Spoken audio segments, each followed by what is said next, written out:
So as David said, thank you all for coming. Thank you all for coming. And the theme of the panel is for together. Everyone here on this panel is got ridiculously deep resumes and working in collectives and doing things, but just with a variety. Like they all have great variety of backgrounds, and hopefully you guys will be able to kind of. I'm interested to find out personally, kind of like what their strategies are for kind of dealing with these different things, and maybe find out some commonalities that we can draw on, and maybe some strategies that we can apply in kind of in our creative lives, which I'm assuming that we're all creative, right? So on some level, maybe some of us are. Yes, exactly. Come to hear you. Yes, exactly. So but without further ado, what I'm going to do is I'm just going to give you a quick bio and kind of descriptions of everyone here. So to my left, my immediate left, Cheryl Duvall is a multifaceted pianist, with a penchant for musical risk-taking and adventure. Equally comfortable in many different musical roles, she regularly appears as a soloist, collaborative pianist, adjudicator, teacher, producer, and panelist, and has toured and performed throughout Canada, Europe, Canada, and U.S. I'm gonna kind of edit these down as we go through. Yeah, Skip. She's like, yes, this is good. In a role as co-artistic director of, do you call it Ten? Yeah, Ten. Thin Edge Musical Collective. She has been at the helm of many large-scale collaborative projects, including Raging Against the Machine, Bouncing on the Edge, among many others. And she was shortlisted as the finalist for the 2016 FM Hunter Artist Awards in Music through Ontario Arts Council. And okay, we can end. Is you okay? Yeah. We skipped a lot of stuff here. That's fine. Okay, great. Let's move along here. And as we go, we're going to find out more and more about them, obviously, but I'm just going to give you a sense. Chelsea McBride is driven by an endless need, to my next, as we go down here, is driven by an endless need for expressing herself creatively and as a composer and multi-instrumentalist. She has burst onto the Toronto jazz scene and has been named one of Canada's top 35 jazz musicians under 35 by the CBC, and was a recipient of the Toronto Arts Foundation's Emerging Jazz Artist Award. She runs Chelsea McBride Socialist Night School, and also has performed with Sarah Slean, studied with a bunch of people. Yeah, a bunch of people. Yeah, I'm trying to skip and then do the same thing at the same time. Also, whether it's her big band, Socialist Night School, or a pop jazz sextet, Chelsea and the Cityscape, Chelsea is a diverse musician who refuses to stay in one creative box. And I think that's where we can end that. So, yeah. Ange Love is I like Ange's bio is like it's actually 4 lines long, so. But again, there's so much that she does. Is an interdisciplinary performing artist and initiator and working in Toronto. She's an art and collaborator, consultant, facilitator, working story weaving, arts-based research, and is a vocalist and with the Juno and Flowers nominated band Yamataka Soundtrack. And finally, Keisha Fresh at the very end here is dubbed hip hop's kid sister. And she blends everything you love about the 90s with everything you appreciate about hip hop. And fell in love with hip hop, spending summers in New York, and had her first song published when she was 5 years old. And she performed her first rap at the age of 12 while she was a member of the Toronto Children's Concert Choir. And has been putting out a lot of music, I guess since 2009. I think you have like 8 probably full-length projects at some point, something like that. And has shared stages with Snoop Dogg, Ghostface, Miguel, Drake, among many others, and has just released her latest EP, Field Trip, and is also a member of the critically acclaimed group, The Sorority. All right, so I tried to get through it as quickly as possible, and editing, I'm sorry for the editing on the fly, but yeah, this is your panel. Okay, so thank you all for coming again. So I think I guess one of the things that I wanted to start with was basically, the theme of this panel was what is the next step. But I think everyone is, as an artist, might define that differently, and I was interested to find out from each of you what that actually means to you when you think of that phrase, and if it seems a bit abstract, if there's something in your creative life where you actually could be like, yes, that was a leap forward for me. Maybe that could be your way into this to discussing what you think the next step is for you. I don't know who would like to go first, but I'll pick someone. I guess maybe I can jump in here because we are just my 19-piece big band. Socialist Night School is 11 days away from releasing our second full-length album, which is super cool. Yeah, woohoo! We made it. I didn't go broke this time. And one of the things I find with that, just like through the record making process, especially this year, making a record about conflict in trying times, personally and professionally. A lot of that whole like idea of like forward together thinking about what the next move is. When things get challenging, it's really easy to go into survival mode and kind of hibernate. And the thing that totally saved me about doing this project with the band is I basically went in and was like, this is the thing that I need to keep me going right now because this is the only thing that I have like that much control over. So I'm really just hoping that everyone is on the same page. And through the, I've been sort of reflecting on it as we come up with video content to promote this album and as I'm doing interviews and stuff like this. And it's been really exciting because everyone really did jump on board. And that's why they're in my band, and that's something I've now run that group long enough that I know that they're gonna do that anyway. But it's nice to like look back and just see and hear this very affirming, like, okay, if this is the thing that you want to make, here's how we're all gonna be able to do our best to make it what you want it to be, and something that we're all proud of.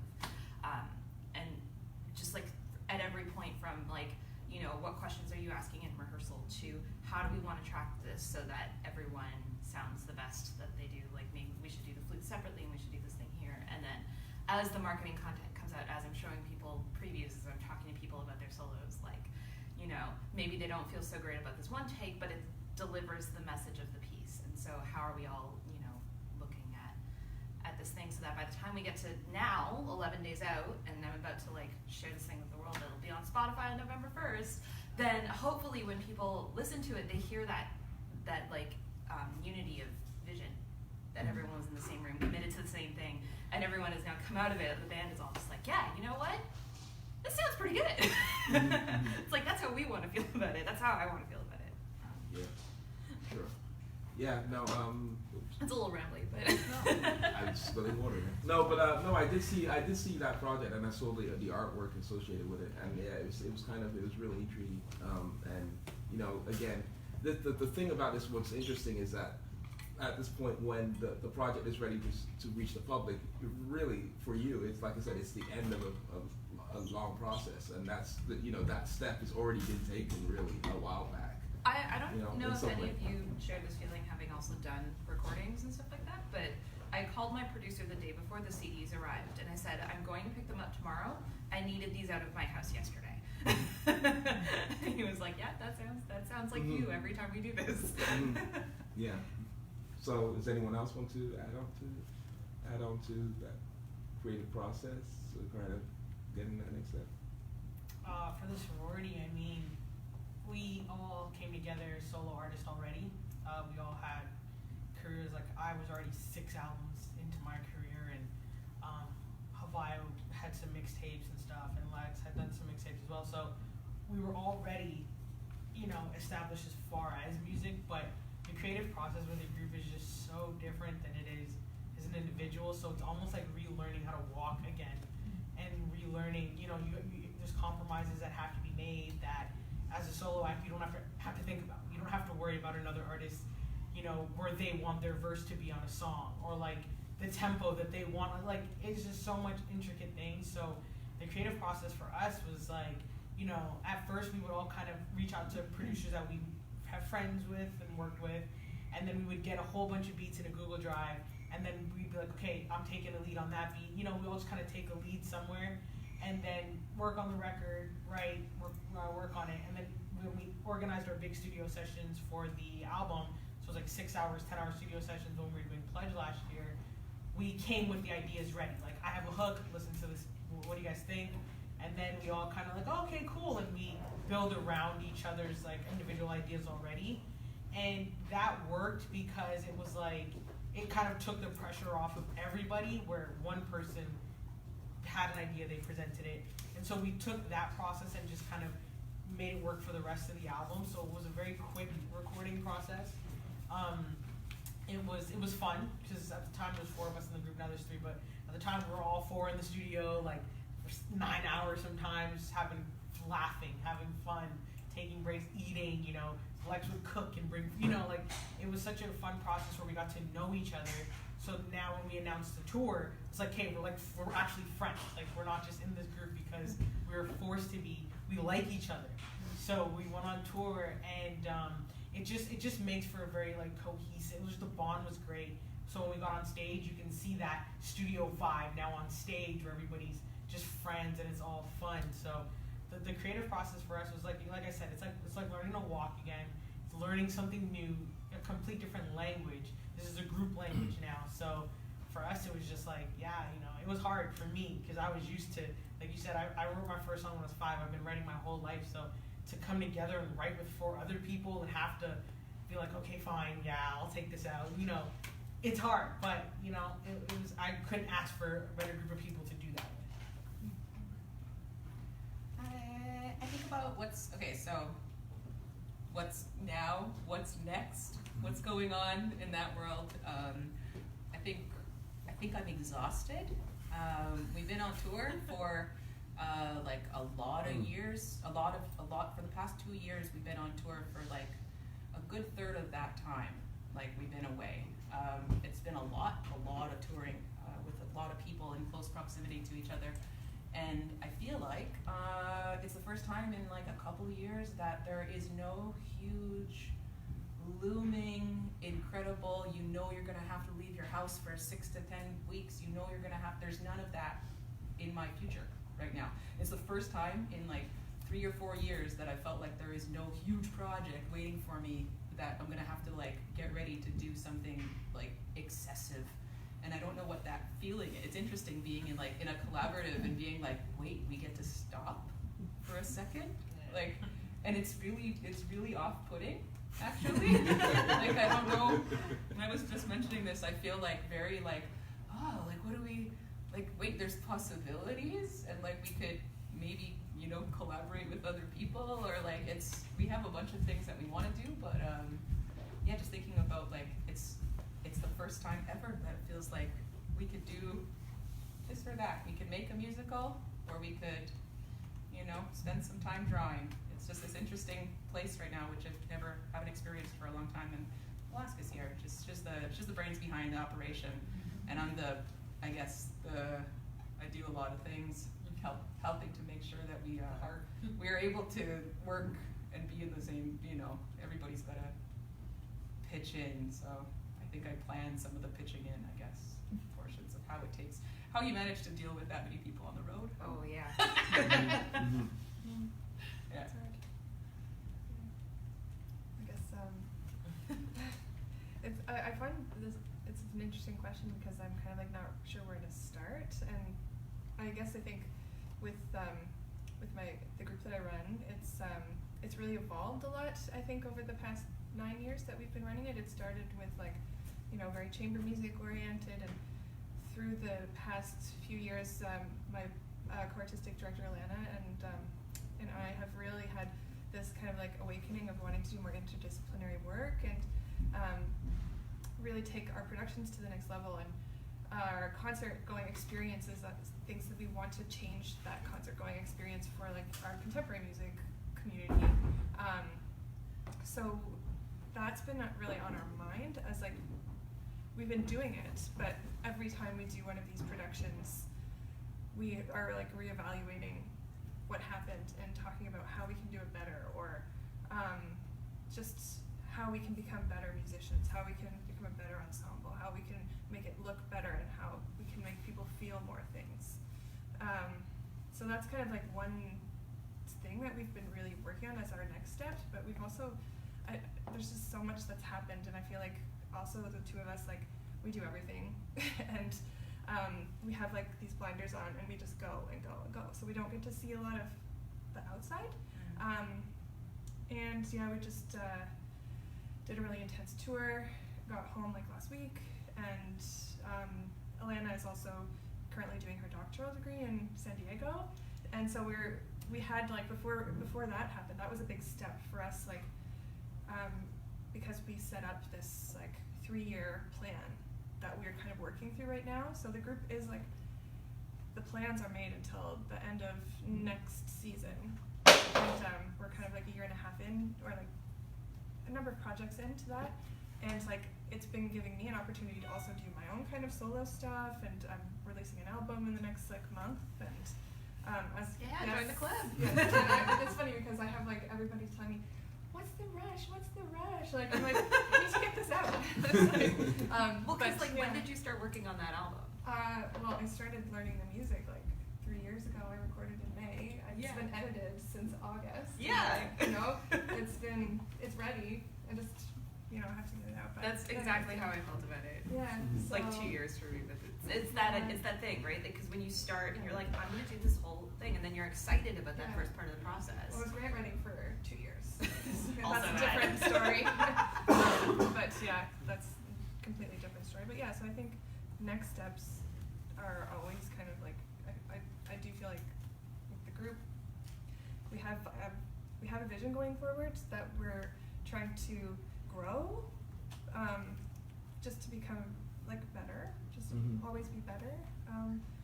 And personally, I'm also trying to kind of explore how to become like a stronger person in the community, I guess. Yeah. Does So that make sense? yeah, no, it does.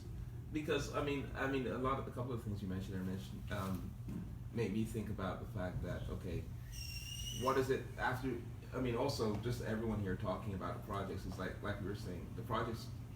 By the time you finished it and it's ready for the public, you are like so done with it. I can't in some ways maybe I mean, and then you have to go out and perform it, and then kind of and that's maybe why you kind of you trying to find a way when you're performing it live to kind of add something into it that keeps you kind of engaged maybe. But I think the only way that I don't have any musical talent, so the only way that I can actually probably kind of can relate is the fact that as a writer sometimes when I finish the draft or something, I really like once it's in print or something or it's online, I just kind of just scroll through it and like, okay, whatever, and then I don't ever read it, like, because you've read it so many times beforehand. So I think that's kind of, is that a similar kind of thing?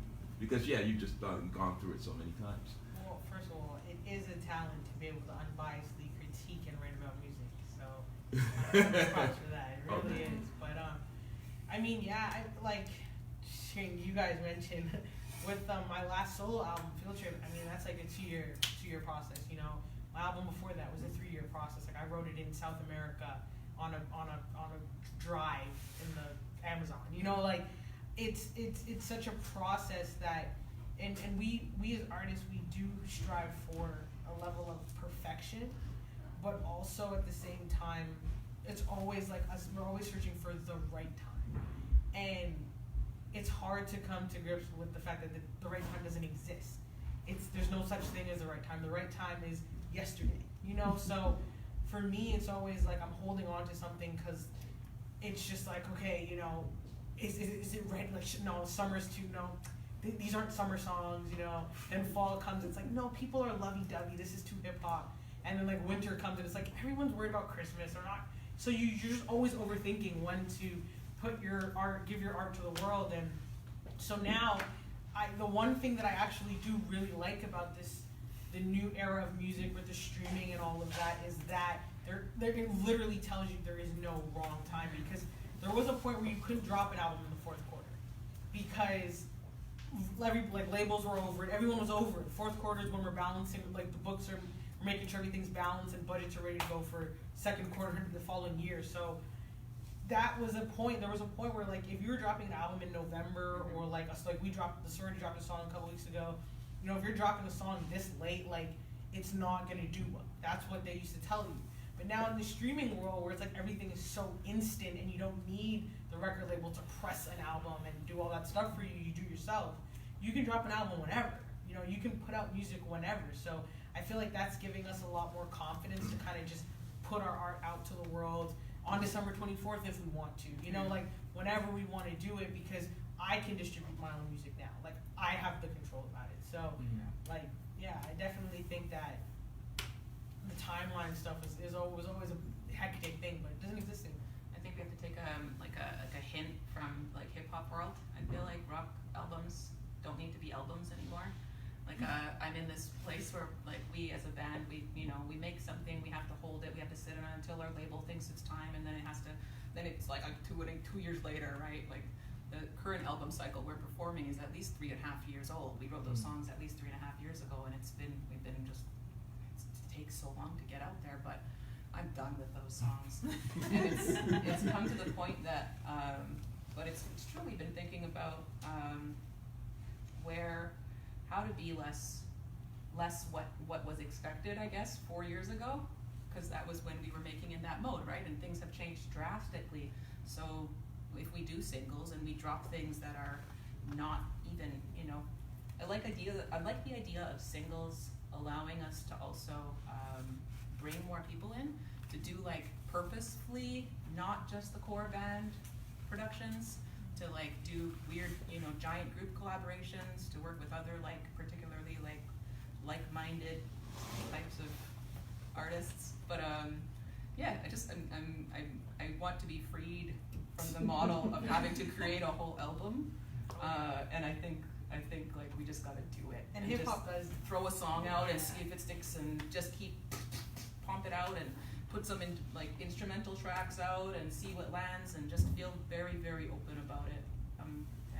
Ready for that. I actually want to jump in here because I've totally gone the other way. Like 19 people in a room, like in the studio together, is so much money. That like if you're gonna be in there for half a day or a day, what's 2? What's 3? What's 4? Like we did 4 last time, and that was a lot. But I also just I fell in love with the concept album as a teenager and just never let it go. And so if you're gonna be spending that much money, like I think 2/3 of my recording budget disappears in the tracking sessions, because there's just so many people to pay, and everyone gets fed, and like half my band is meat eaters and half of them are vegan, and so there always has to be a variety of options, and everyone needs to be happy. It's like, I just figure if you're gonna get everyone in there for that amount of time, then like record it all, but then releasing it separately, it's also like, well then that gives you the time to like really get into the details of mixing everything. Like there are things you can do in post-production, and it's just, I can't think of like bringing that many people together for one day. Like it feels like not enough time. But I think that's also just because my band is a weird family, which I think we all probably relate to in some way. We did a recording with 12 people after we toured like a lot, and then we didn't need to rehearse. We just went in and did just one big recording over a day and a half, and it was really intense. But I mean, half of us got food poisoning the second day. But it was an experience that I'll always remember. But yeah, it was a lot of personalities to deal with, and also like we didn't do individually track everyone in the same way that it would have been like behind glass separating. We kind of did like a larger sound. But yeah, it was I recall the stress about that. Yeah. Well, and it is a lot of personalities. Like when you're tracking all that kind of stuff, you're so into the details that like I always have hired a producer for those, just to be like, I need you to tell me if I sound good or not, because A, I can't tell, and B, even if I could tell, I don't want to hear what's going on in my brain right now. I have other things to be listening to. You need to tell me if what I'm playing makes sense. And that's always kind of been how we keep the train rolling. I think that's like great. I think that's like the great thing about like the difference, I guess, in what like the sorority, because we don't like have any instrumentalists in our group, so it's just like tracking vocals. And so when we book a studio for, like, we were in Vancouver at Cruise Studio for 10 hours, and we were able to knock out 4 songs in that studio session. And so what we can do, like when you have a full band, it does take longer. You have to track everybody's instruments, but when it's just like a rap group, it definitely is so super condensed. So it's like it's a quicker process. We mixed songs in the same studio sessions, and I used to not like doing that because my brain is mush after like hour 4. But when I fell asleep, and I'm like, oh, wow, you good? You got it? All right. And then she's like, yeah, I'll mix. And so it was great to be able to share those responsibilities. But I do think just because we're rappers, it's it's like a different process in that way. So one thing I wanted, and we were all talking about creative processes here, and I guess you're kind of talking about kind of, you know, at a certain point, like when you're in the midst of it. But when you're like starting a completely new project now, so we talked about kind of like being like songs and albums, or tracks, whether they're concept albums or whether they're kind of like singles or whatever. You know, when that process, like when you're about ready to start a new, completely new project, what for you guys are the, I guess, ideal circumstances for that?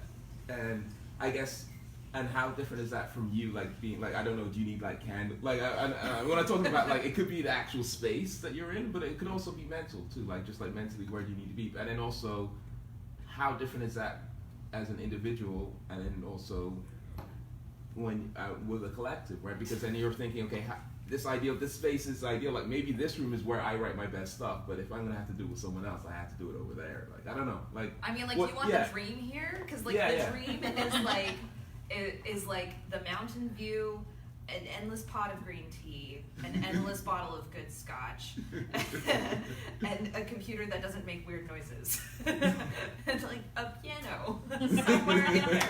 I kind of just had those. Right? I can work with you. Just like I spent 3 weeks at the Banff Center writing the last record, and that was it. I was there until 5 in the morning by lamplight because I'm not quite over into the candles and incense. They give you a music hut.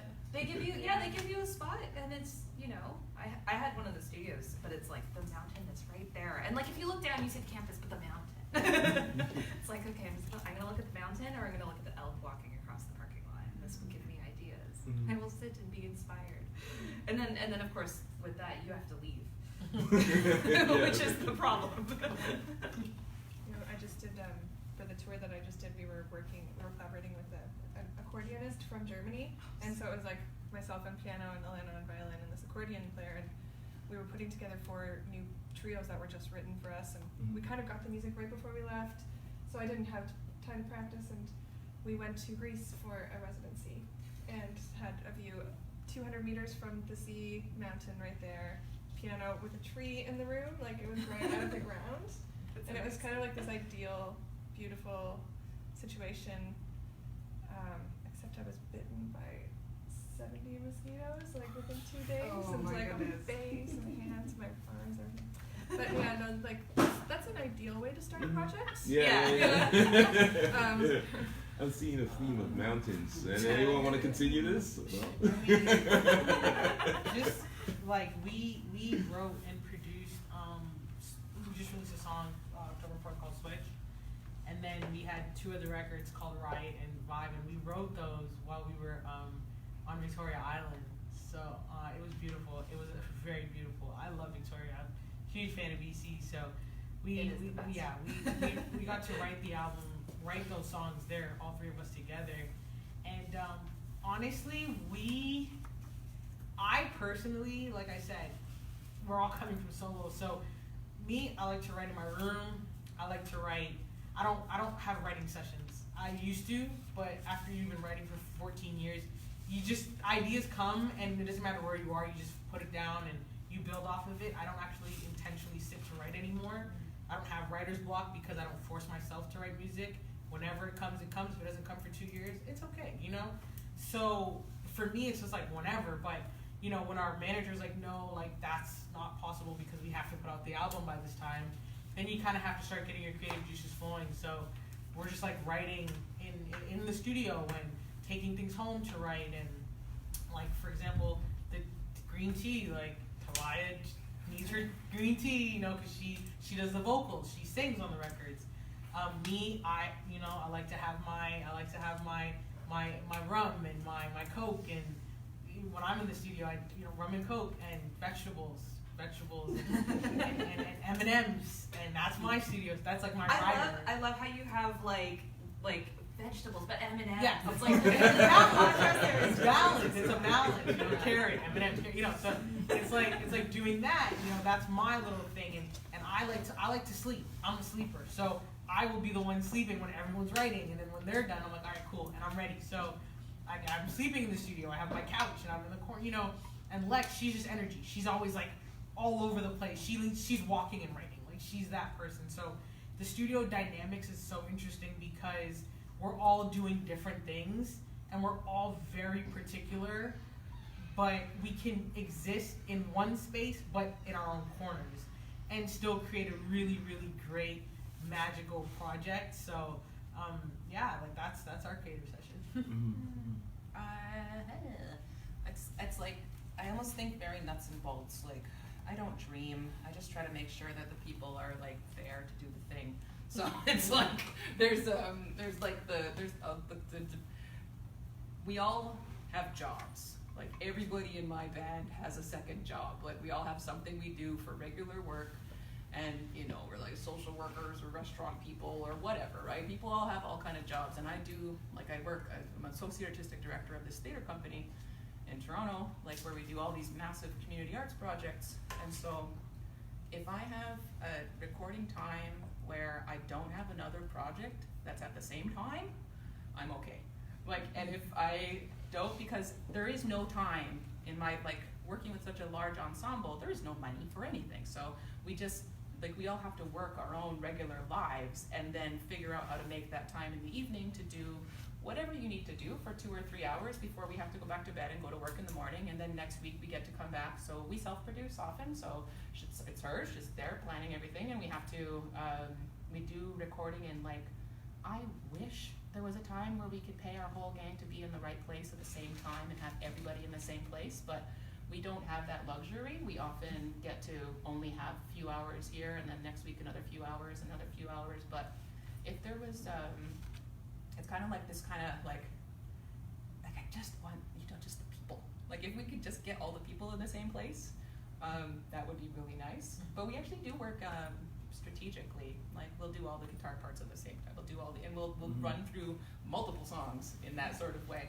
We have an addition, like I'd say on top of it, like yeah, just it's interesting. Not having to do anything else is something that I don't know. Like it's just I don't have that. I don't have the luxury of creating only music ever. Like ever. There's always another project or another reason because I have to make money to pay for the thing to happen in the first place.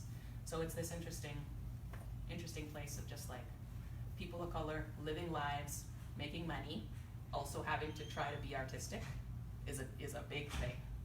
But also just I also really like having things to like one of our favorite projects was working on Cedric, like the music, the original soundtrack for a video game. But I love thematic development. Like if somebody gives me already an idea, and if you come with the story, like I'm a theater maker more than anything else. So if someone brings me the story, I will give you the output. So just thinking of like, I love creating in that mode. So if you want to put us in a weird cave, sure, let's make the sound of that cave. And I'm dandy with that kind of creation.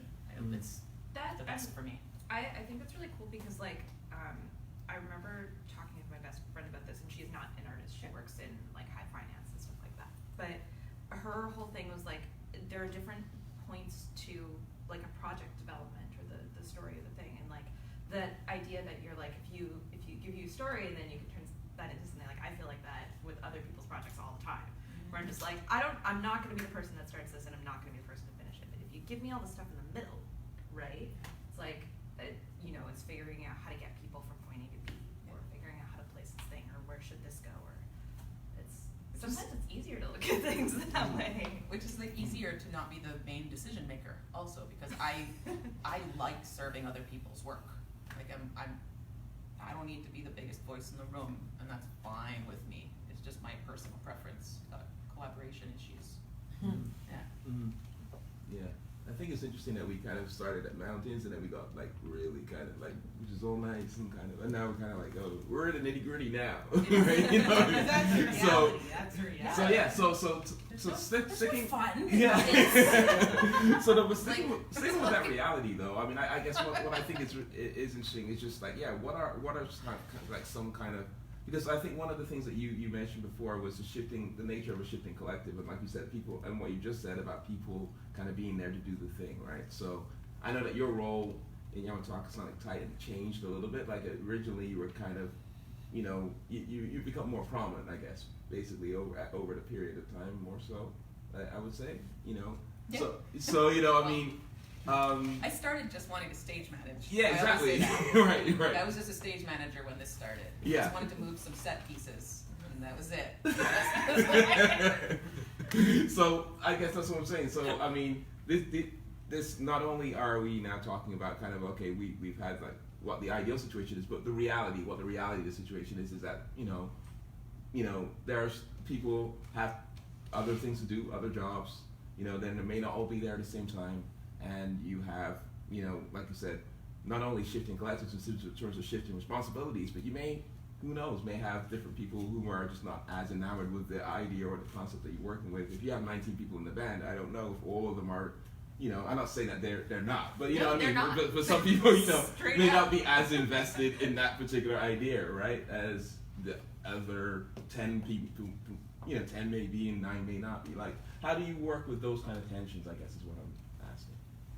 I mean, I pay people. Yeah. Like, everyone has other jobs and is trying to like pay their bills and stuff like that. So more accurately, what happens is I spend 2 years grant writing, and then I spend that money on everybody else. It's like, there is no greater gimmick to get people to creatively invest in your project than to give them money.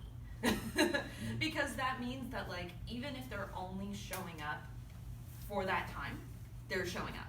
And they're going to be happy about it because not only are they getting something creatively rewarding out of the process, they're also going to be able to go home and pay their bills. One of my band members is hilarious for this because he will come to me after the session or after the project, and I know exactly where his money's gone because it went into that cargo bike that he used to haul the saxophones across town all summer, or it went to the new instrument that he just bought from this other person that we both know. It's like, I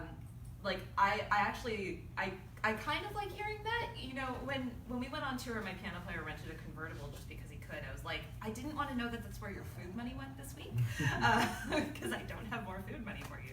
But it's nice to see that, like, not only are they excited about the music and excited to be touring or recording or whatever, that it's also just like doing something to contribute to their life, even if it's just paying rent, right? Because like, when I go into someone else's project, that's kind of what I'm looking for. I want something that's going to say like, hey, your time is valuable even if I'm the only other person there, or if I'm one of many, right? It's like, I know I'm in this business because I like it and I'm here to work with great people, but also rent comes due on the first every month. So if there's anything that gets me closer to paying the rent or being able to eat, or even the silly things, being able to go karting next week, like a little bit of that makes the world go round. I would say the same. I mean, we all know that. I mean, for us to get paid, we gotta show up.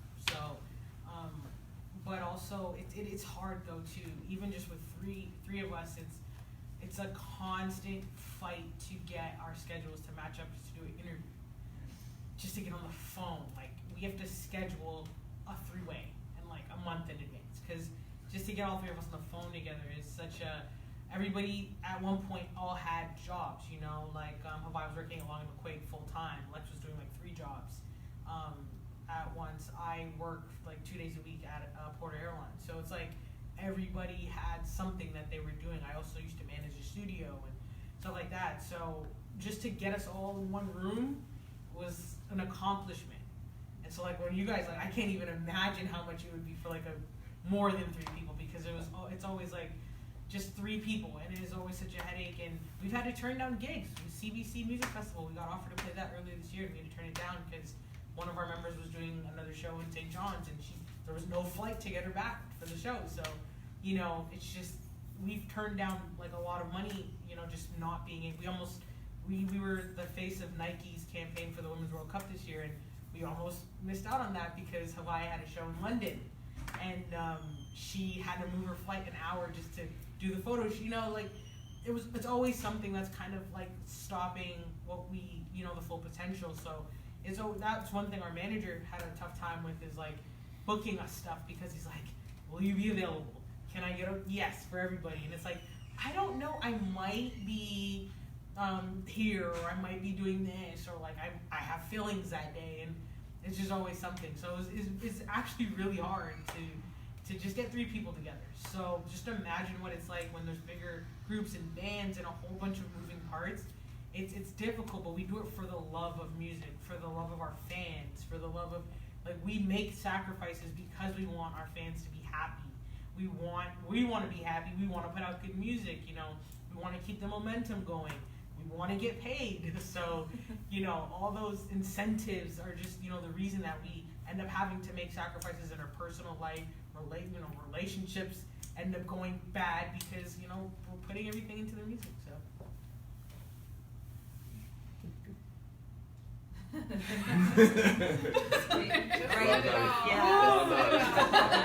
All right, so no one's elaborate. Okay. And I think we touched on it. You talked about money a little bit, and I know something that you maybe, I don't know if it's like. I'm gonna interrupt you here just because I feel like we need to talk about money. Yeah. Like, I really feel like we need to talk about numbers. Yes.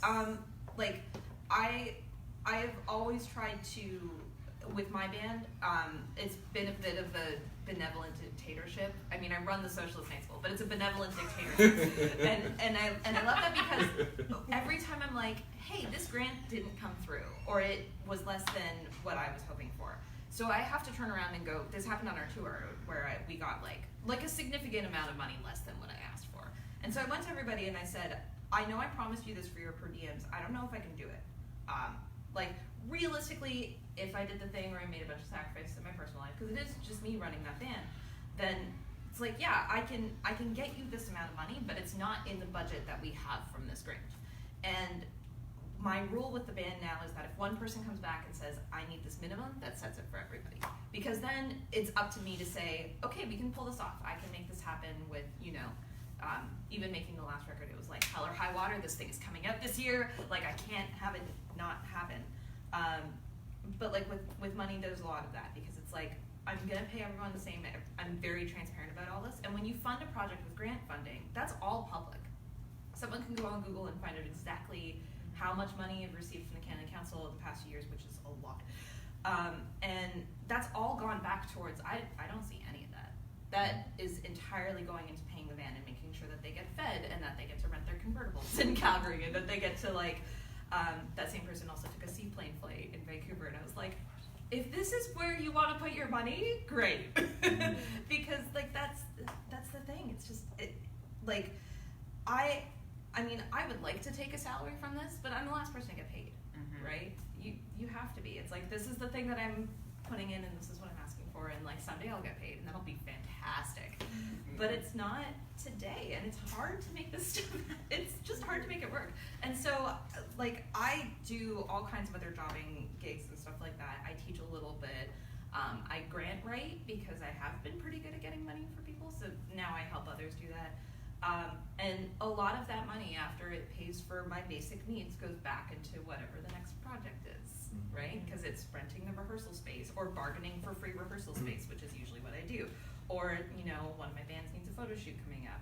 We need to do videos. We need to do demos. I need to look at the next thing. Like, there's always something else to invest in, and it's a lot. It's time out of your relationships. It's time out of your self-care. It's time that you don't get to spend relaxing in the bathtub.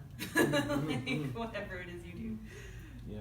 I feel like I'm answering a lot, but I have to jump in on that one because I'm, out of all 3 of us, I'm the money person. I'm always going to our manager like, yo, like, we just did a gig, when are we getting paid? Like, we need timelines, like, why haven't we seen our money? Like, I know we're supposed to get this much down to the penny. Like, I just keep track of everything. I know what we're supposed to get. Yeah. I know, you know, expenses. I'm always like, how much do the flights cost? Like, track, like, and he's good at what he's really good at tracking expenses and stuff like that. But like, sometimes he'll be like, yeah, like, okay, like, I'll pay you guys like when I'm ready. And it's like, no, like, you need to pay us bi-weekly. You know, I'm always the voice of the group as far as making sure whenever we do shows, I sign all the checks. I sign for the checks. I make sure that we get paid because I know what it's like to be. I've been doing this for so long. It's like there's times where we do things and it's like, oh, I was supposed to pay you guys, but look, hey, I'm gonna mail the check to your booking agent, and then now it's like, you were supposed to pay us today. Now we have to wait for whenever this wants to mail the check, and so I'm always on top of it because as creatives we don't get paid. People always screw us over. People always make us promises, and oh, the door didn't do so well. It doesn't matter. We had a guarantee. Like I don't, So I'm just very much on top of it, and but in the same sense, I'm frivolous. Like it's just I'm the ridiculous one. Like I buy shoes every week. I'm the one that will be like, I want lobster. Where are we going? And we just want to eat a burger. Like, okay, I want lobster because I work hard for it, and I want to spend the money that I work hard for and save and invest, but I want to, be able to have something to show for it and spend and have a good time and stuff like that when we go to Vancouver and stuff. The Corvette, thank you, it's a good idea. I'm in my head now. I think I'm going to do that when we go on tour, but money is a very important topic, and it's something that artists are afraid to ask about. If you have a manager, no. If you're being booked to do something, no. Don't be afraid to go and say, hey, I had a great time, thanks so much. Who do I ask for my check? Don't be afraid to, as artists, I always tell young artists, don't be afraid because they will intimidate you away from your money that you've earned. So before we get on stage, we already have half of the money wired to us. As soon as we get off stage, okay, cool, thank you. Who do I talk to about getting paid? And it's just an important conversation. I think people feel it's like taboo talk. People don't want to talk about it, but it's a really important topic that people need to talk about. We always made sure everyone else was paid before ourselves as well. It's like all of you, I work, like I play for choir every week, teach piano lessons, take other gigs, and all of that, because like running the group does not pay a single, there's no money for admin. So like we're dying, the two of us, like we're getting to this point where like we think we're getting sick, like on like a deeper level, that level of burnout is like very real, and like it's harder to bounce back from every single thing that we do. But we'll still do it because we know like we feel strongly about what we're doing, and I feel like in the area that the kind of music that we're doing, like we are serving our community in the best way that we possibly can. And but yeah, like the two of us didn't even see an artist fee for a performance for 6 years. Yeah. And then like we would take like half of half of what we were giving everyone else just until we got it to a point where we could do it. And then I actually basically just told Alana one time, I was like, you know what, fuck this. We have to pay ourselves the same as everyone else because we're killing ourselves. And at least that started to make us feel like we could keep going for a little bit longer. And like, I mean, if we're talking about forward steps, like we are hoping that we'll be able to hire someone to help us at some point in time soon, because it's to a point where like, all the grants, all the projects, all the logistics, all the booking, all keeping track of everybody, keeping track of all the accounting, like between two of us that are not trained, that are like learning like every step of the way, it's been a big responsibility, but not one that we would change. Just we acknowledge that it's getting bigger, like a bit too much. I mean, I listened to you like talk about all of the things that go into this, and all I can see in front of me are spreadsheets. I don't know if that's how you do it, but like I have spreadsheets for who was on my gigs. I have spreadsheets for who got paid, who got the music. Two of us are Geminis, it's all up here. How do you do that? No, we have a Google Drive. Google Drive is an artist's best friend. I know. I put it in Google Drive. Yeah. Capricorn, I need this. But just logistics, like we bought a van. Our band bought a freaking van with up to 15 seats in it. That's amazing. But that meant we had to ask our band to hold off on being paid until we figure out our stuff, right? But our band is committed to doing this and not getting paid for a long time. And that's screwed up. Like, that shouldn't be the way it is, but that's the way it is. And myself and my wife here have never been paid for anything. Well, we've been paid here and there for stuff, but we hold our like, there's a few of us, like me, her, and the keyboardist, where we consider ourselves like, we're not the new members, we're like the old members, so we take the cut. We don't pay ourselves. We pay other people often, and we pay people like you guessed it on our and we paid you that day.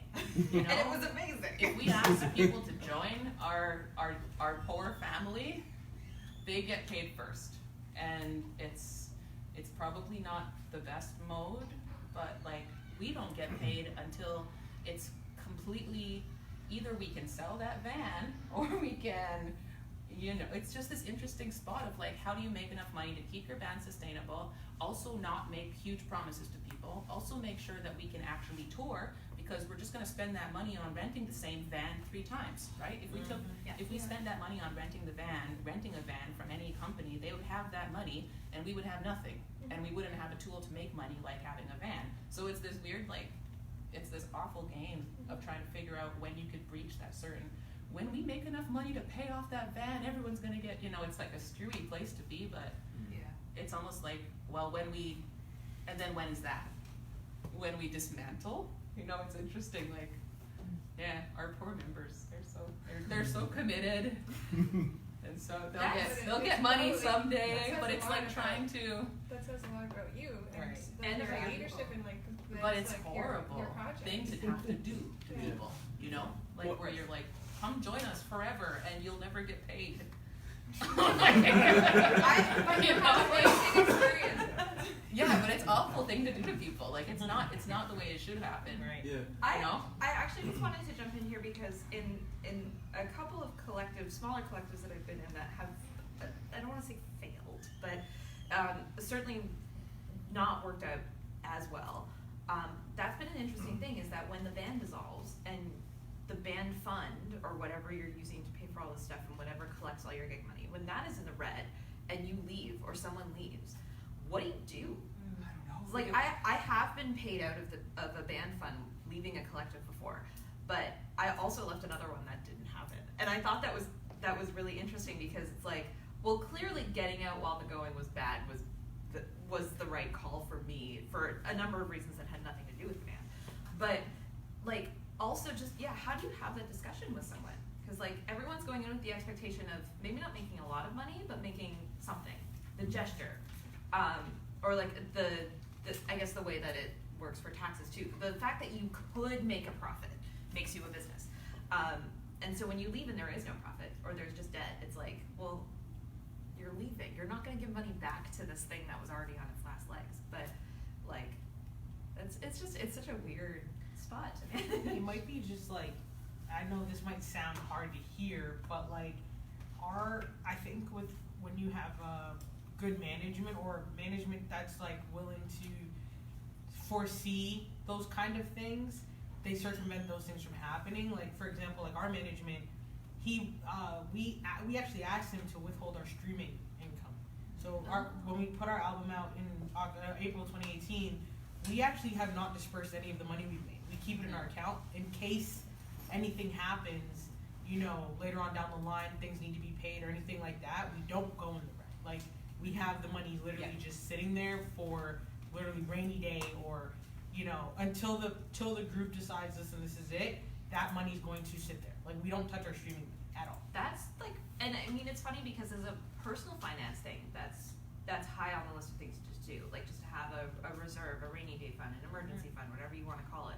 But we don't think of that As a group, right? As a group, yeah. No, we told them hold it, keep that in there. We don't, you know, show money and merch and all that. Like that's fine, but that stays there. So in case something like that does happen, he's not paying anything back. I'm not paying into any, like we can all walk away with something. Yeah. Yeah, luckily we're not in the red.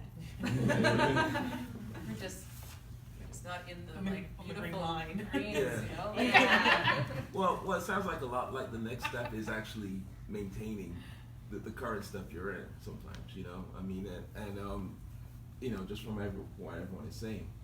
And it also means that there's a balance also in terms of how that affects your life, you know, and levels of sacrifice that are being talked about here.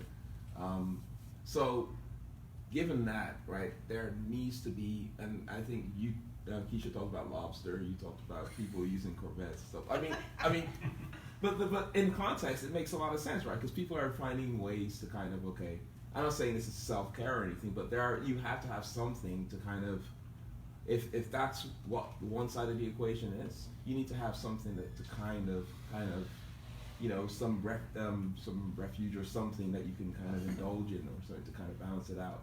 I think you do video games. I'm a huge nerd. Just Yeah. to be abundantly clear. Yeah. Science fiction Yeah. and video games. No, I just I think that there's this really romantic notion that is still out there. That you have to be the starving artist. You have to give everything to your art, and it is really weird to go into new relationships with people. The amount of times I've had to tell men so there is a thing that is in my life and it's more important than you. And You have a kid? That's yeah, Yes, not a kid. pretty much, but 18 children. No. It feels like that sometimes. But it's just not cool. You're not better if you're just burning yourself out. You're not better if every single thing you're doing is going into the art. You need something for yourself. And for me, that was, getting back into video games, getting back into reading books. I have a bit of a rule now because I spend so much time in my room and I live with 4 other people that if I'm in the living room and someone is there to talk to, I'm gonna stay and talk. I'm not gonna be I have to go to work. No, it's if I don't have that break in my day, I will go crazy because I will just be in my room alone all the time and my roommates will never see me, which is probably great for them, but really bad for my mental health. yeah. It's and so it's just that whole thing that you need to carve out these little moments where you're not doing something that makes money and you're not doing something that or even yesterday as I'm doing all my computer work and I'm okay, I'm just gonna put the face mask on and then I'm gonna sit here and type for 10 minutes and I'm gonna take this off and feel better, right?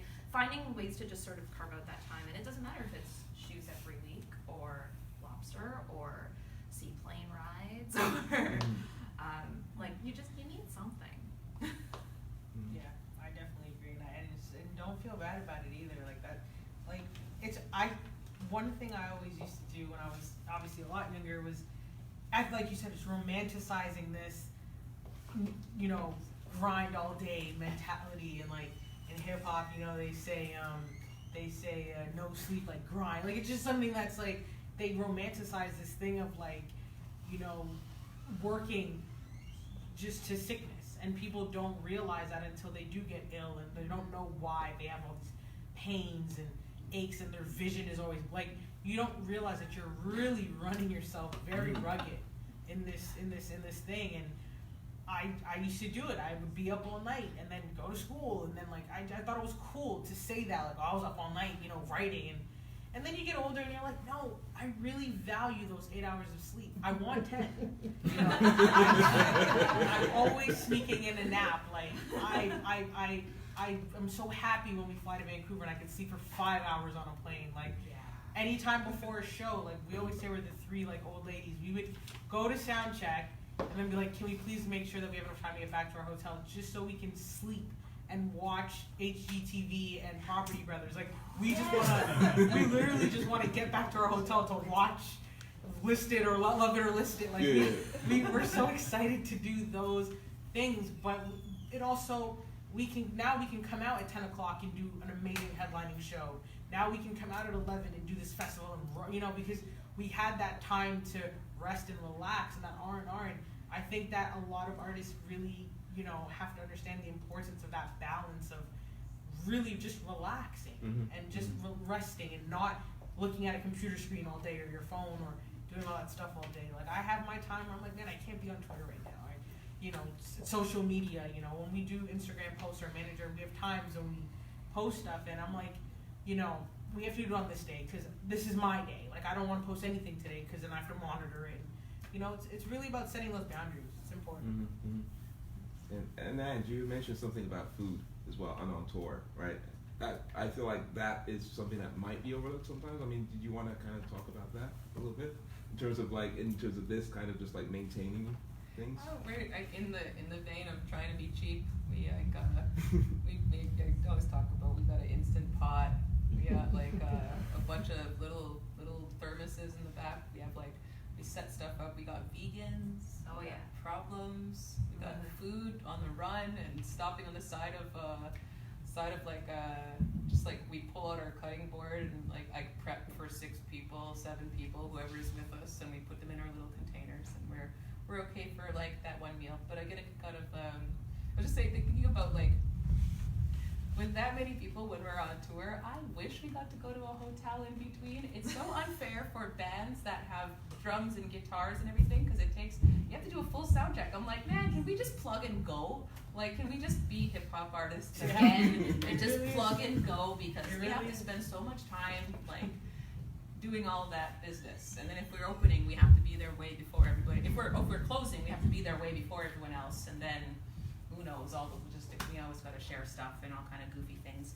But I just think about like escaping everybody, because we have to eat and do things, and we cheap out on hotel rooms and sneak people in and do all this weird stuff to try to save money. And like that means you're sleeping and living and being next to people for like your 24/7. And I was like, every venue that I go to, there's only a tiny window often after like finishing sound checked, and then there's like maybe about 2 hours or something. If I can lay in the back of my van and lay flat, I am happy. Or I get to go and only like, or I'll just walk in one direction for 10 minutes by myself and walk back. That's my only moment where I'm alone on tour, where I get to like, oh my God, guy, just out of here. I'm going in that direction. I'll come back in 10 minutes, in like 20 minutes. Like just escape. It's just funny thinking about, that's more like how I think about it. It's not like, when do I get to, it's more like, when do I get to escape for just a little while and then come back to, yeah, it's funny. I don't like being in bars, and it's kind of funny being like, because we play in bar scenes still, and it makes it's just like, I don't care. I don't even drink too much anymore, so I'm like, I don't want to stand around this bar for hours, and yeah, it's interesting. It's interesting being on tour with that many people, because I just look for opportunities to run away. I feel you. Yeah. So I'm probably gonna let the audience ask questions in a couple minutes, but I did want to ask one more question, I guess.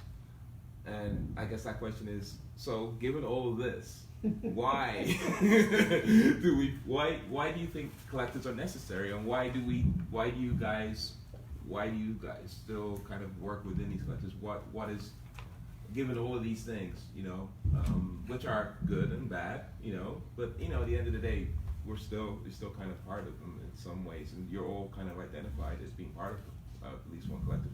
What is the driving, reason for existence? I was going to say raison d'etre, but I was going to say it wrong, and I just did. So anyway, you go.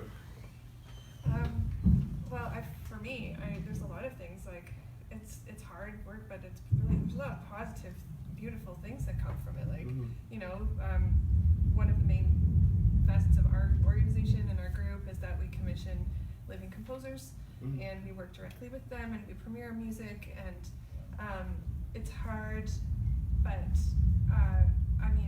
the performance is just, it's exhilarating, and when like things come together, and like all of the hard work that you put into like pre-show planning, even if it's years in advance, and you get to the final product and you're there living that and sharing this music, it's really incredible. And also, oh my gosh, what was I gonna say?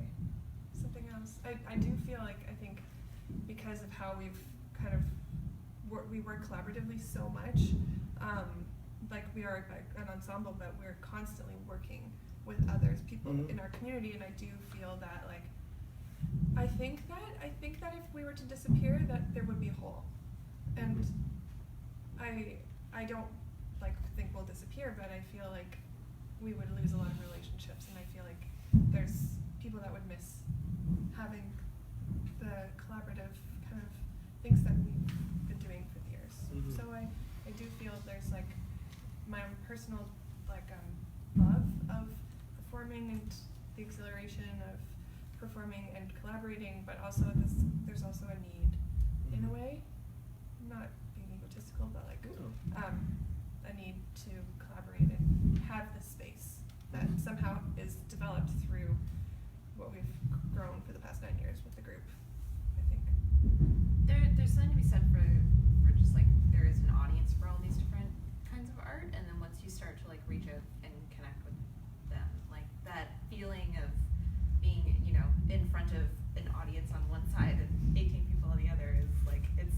crazy. It's just being stuck in the middle of madness because there's so many sounds and feelings that you can get with that many people, right? And it's maybe not as poignant as the kind of thing that you'll get when you're listening to a solo artist, but the large ensemble is a different vehicle entirely, and there's so much room for texture as a composer, and and it has a really visceral effect on people because there's just so much mass and sound going out to the audience that it kind of forces you to feel something in a weird way.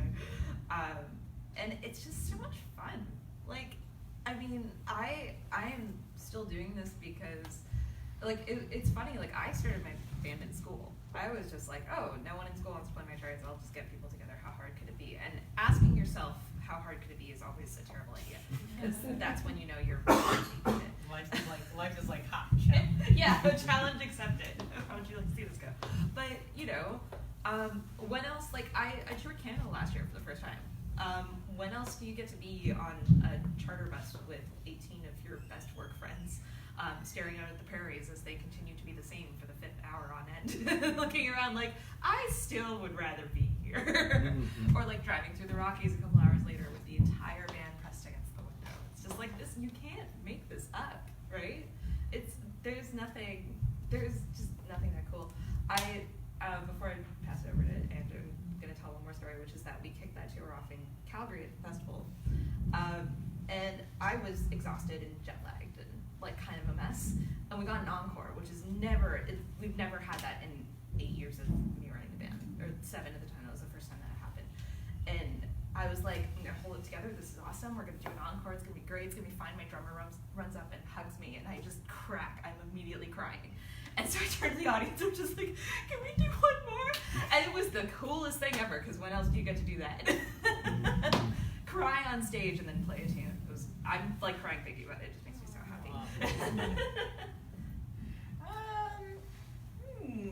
I don't know. There's good audiences. That's what it is. Like, you know, in certain cities that you're like, in Calgary, like where you're Calgary's like, great. Calgary loves us. Like Vancouver loves us. We don't go there enough, but when we do go, you're like, oh, okay, because we'll play all these small towns, and sometimes there's like nobody there. Sometimes there's all random stupid whatever, and I'm like, why are we doing this? And then you finally hit a city that actually enjoys everything, and you're like, okay, and there's native kids there, and there's also other like weird Asian kids there, and there's like people brought their moms, and like the same people who've been following us on Twitter for 15 years, like they're there, and like it's really like, that's the only reason I'm like, why am I doing this still? I'm like ready to throw it in, and when I'm almost like, I got 2 more years, I'm like, when I'm 40, I'm over. Done. It's not true, but I'm like, okay, like, I'm tired, and I feel like that idea of, like, I think it is just once in a while where someone's like, oh, you should keep doing this, you know, like, it's important that you're doing this. And I think as to be an obnoxious, very, very loud Native woman on a platform, literally, is the only mode that's useful right now. I don't know how to say that. I'm like, if I have an actual place to stand and be loud and be seen and be one of the only metal like people I know, I don't know a lot of Native women in metal, and I need, or like rock or whatever the hell I'm doing, Iroquois psych vocables. But it's like, you know, that's the only reason why I keep doing it. Like, it's not for me. It's actually not for me at all. I'm like, this was not my dream at all. I am trapped in this. But someone else is gonna see. But someone else is dreaming about this, and I'm doing it for my, 15-year-old self that, frick, I wish, I wish there was people like doing that when I was younger, My first person I saw do that was Tanya Tagak, and I was like, wow, I was like 18 and saw her rolling on the floor, and I was like, okay, there's something you could do that's meaner. Yeah. What keeps us together? Is that live streaming? This, yes. Okay. Just for a second. Give me 1 second. What keeps the sorority? What can you